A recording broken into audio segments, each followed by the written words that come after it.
চিত্রনায়িকা অপু বিশ্বাস, তাই তো প্রায়ই আলোচনায় আসে কবে দ্বিতীয় বিয়ে করছেন অপু।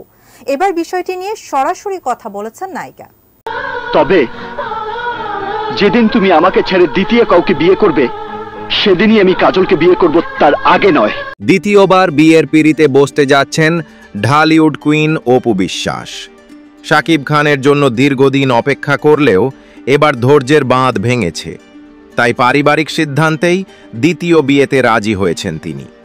চলুন শুনে নেই নিজের মুখে অপু বিশ্বাস কি বললেন তার দ্বিতীয় বিয়ে নিয়ে। বিয়ে, হ্যাঁ, কিছুদিন ধরে নিউজ পেপারে খুব চড়াউতরা হচ্ছে, যে যার মতো করে লিখে দিচ্ছে, দিয়ে দিচ্ছে আমাকে, কেউ কন্যাদান করতেছে, কেউ এই করতেছে, কেউ সবকিছু করে দিচ্ছে।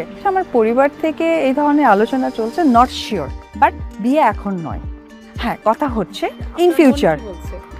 আমি আসলে কোনো কিছুতে না, বিকজ আমি এখন যে সিচুয়েশনে আছি, আমার এই সিচুয়েশনটার জন্য এখন একটা পারফেক্ট জিনিস দরকার। প্রিয় দর্শক, অপু বিশ্বাসের এমন কথা শুনে আপনারা কি বলতে চান এখনই কমেন্ট করে জানিয়ে দিবেন।